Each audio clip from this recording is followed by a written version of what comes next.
seeing the depth of animal suffering. People understand what's going on. Animals, they don't understand. The Ukraine war has really been an eye-opener to many of us as to the complexities of our obligations to animals in wartime. No one's going to be left behind, including their pets.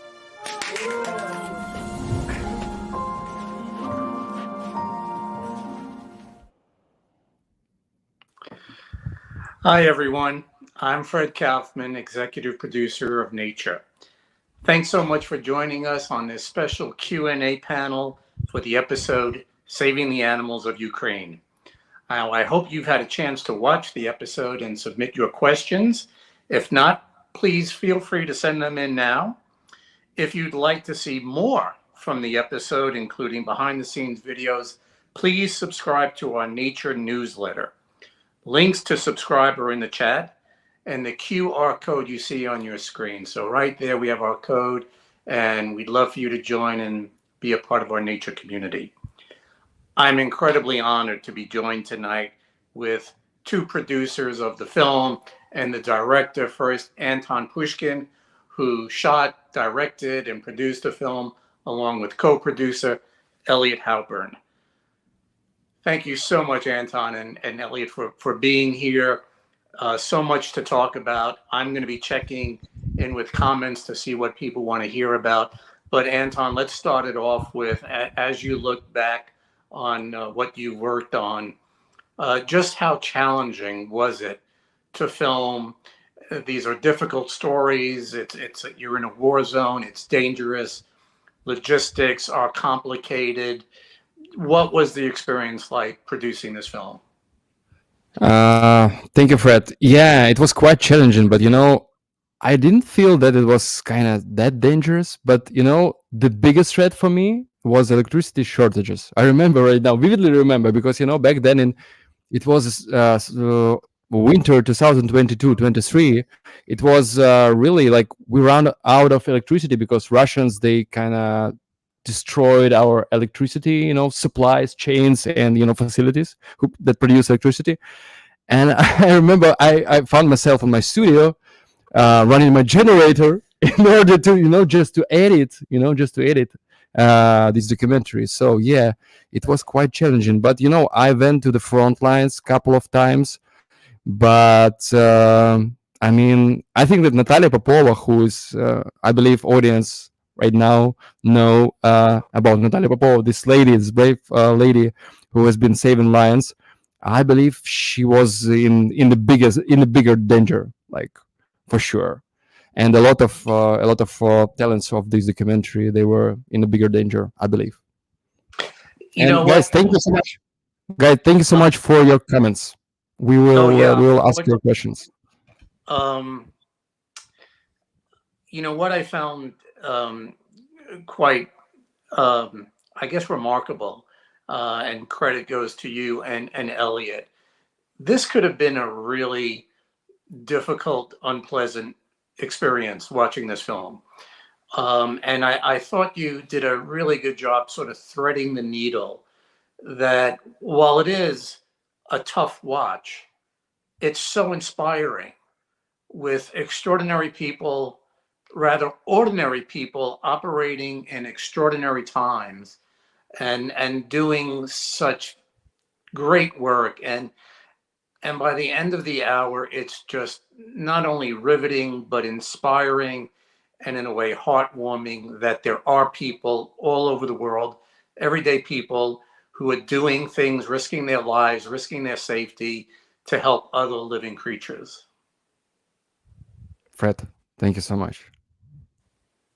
Elliot, I know you were looking after the film and maybe bringing sort of an American kind of sensibility to it. So you were kind of, had to judge how much of maybe the horrors of war to include and some of the difficult stories, but you walked that line quite nicely. Yeah, I think that we really from the beginning set out to make a film that would be an uplifting film and a positive film that, you know, I mean, war itself, as terrible as it is, it also brings out great virtue, because it's only in the test of things like that, of you, when you're testing people like the Ukrainian people are being tested, that you rise to kind of extraordinarily heroic heights. And we wanted to make a positive film. We wanted to engage with viewers who are probably saturated with stories about war, and this war in particular, and reach people in a different way and in a positive way about why it is we thought that we should be admiring the people who were engaged in Ukraine in fighting this terrible war. And that's, I think, what our whole aim was. I'm going to go to the chat, pick out some questions here.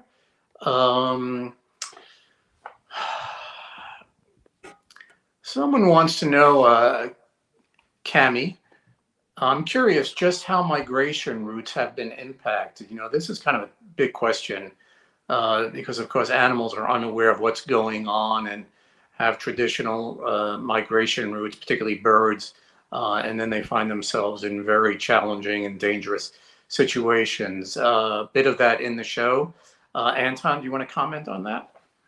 Yeah, I think that we still don't know how they impacted, because, you know, just a small reminder that the war is still going, and a lot of area of Ukraine is under occupation of Russia.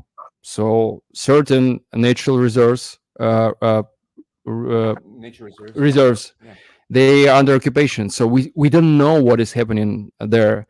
And according to this Odessa region, so this scientist, he said that you know, this migration routes has been kind of severely impacted by this war. So I think that there's a lot to come, unfortunately, and it's not going to be like a good news. I think that the environment, like this, Russia is committing ecocide. We have to clear understand that Russia is committing ecocide, and consequences of this ecocide is totally uncertain at the moment. I like to point out, I thought it was one of the things that really struck me among the things that Anton shot was that Ukraine is actually treating the damage to the environment and to the natural world as a war crime. And I think that this is going to become much more of a prevailing trend in the world in the future, which we think is very, very important. That people in conflict, that the aggressors are called to account in conflicts for the damage to the environment, and I think that's a new thing in the world, relatively. Yep. A comment from Karen. Teared up many times, smiled more. So did I, Karen. I did too. How did you choose who to feature? The Kyiv Zoo has a dramatic story also.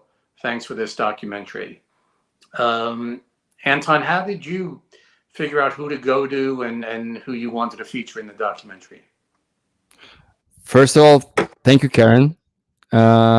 We like that you smiled more than teared up. And yeah, it's true that we actually shot Kyiv Zoo, and I've been there many times, and it has a really interesting story, because zoo, they become kind of shelters. I don't know how to say that from the Bible, that like an ark. Noah's Ark.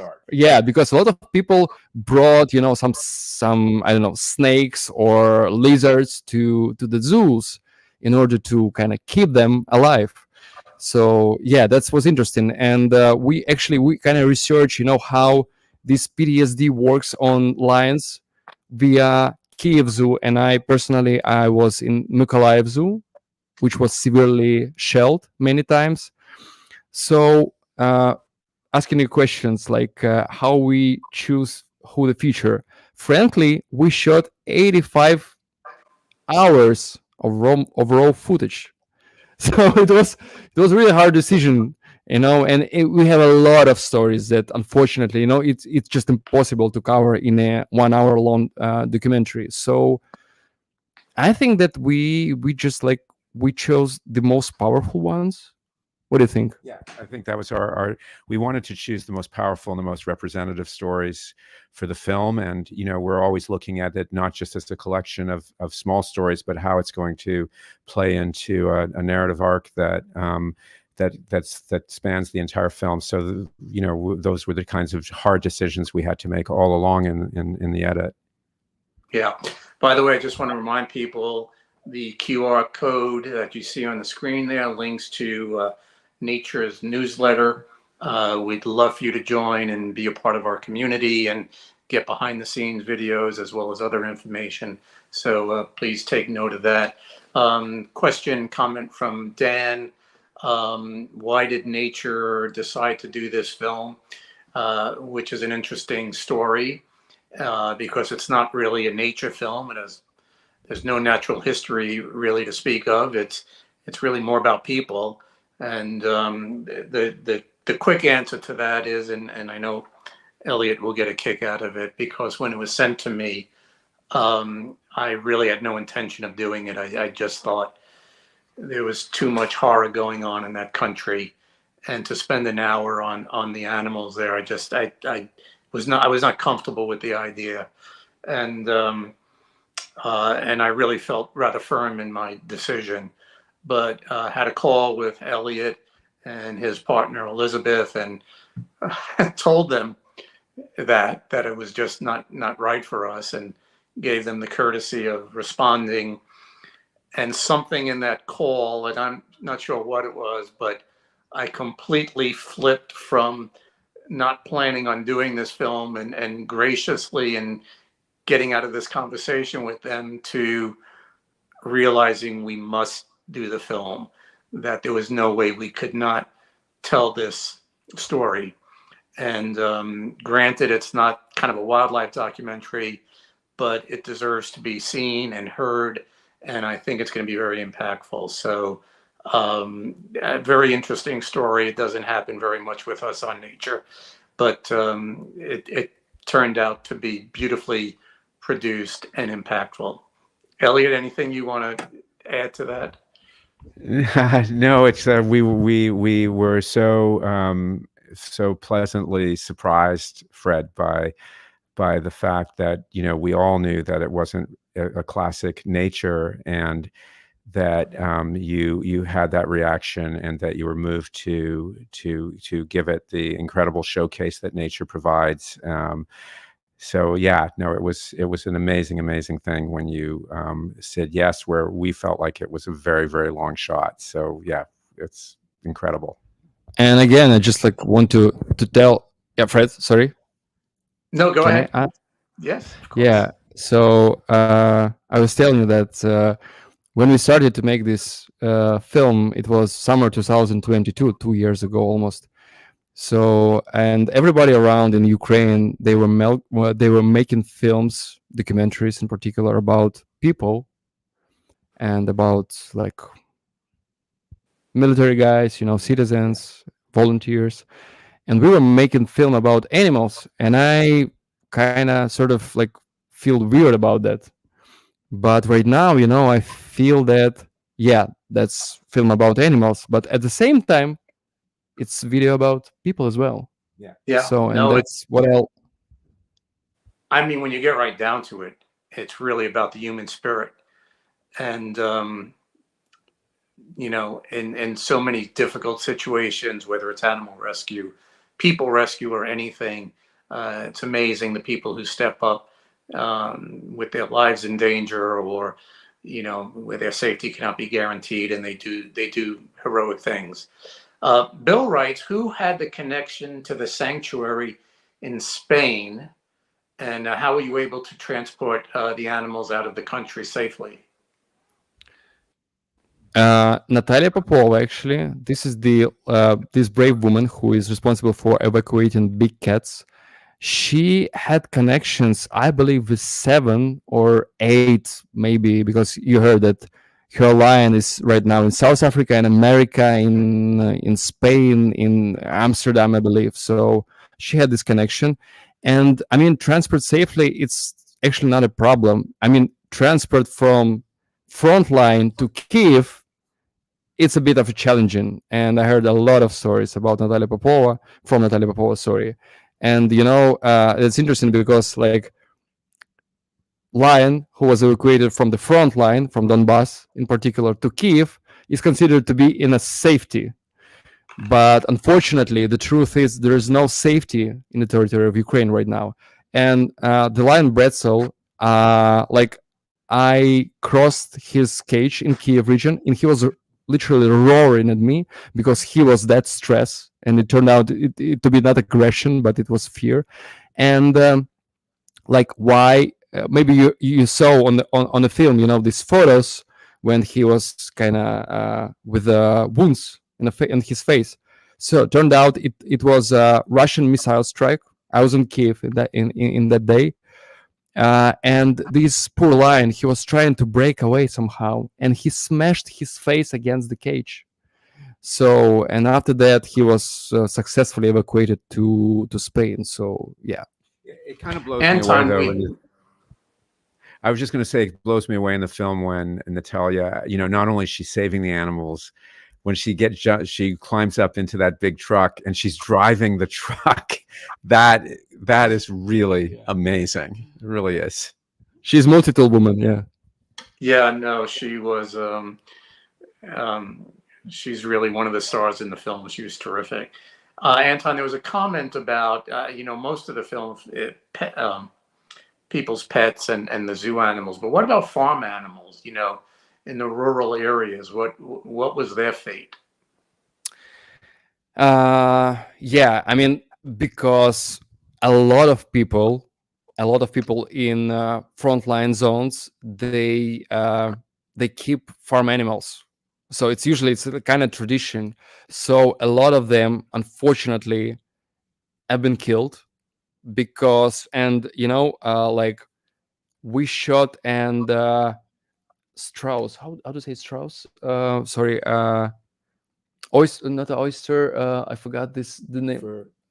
This okay. Forget about it. Ostriches? Maybe why cattle is it was in danger because there was a lot of cluster munition. Yeah. So Russian they use like a lot of cluster munition. So yeah, and unfortunately, a lot of farm animals were killed. Sorry, but people, from the villages, from some small houses, they would carry this kind of cow or goat as a member of family. So they were responsible for their life because.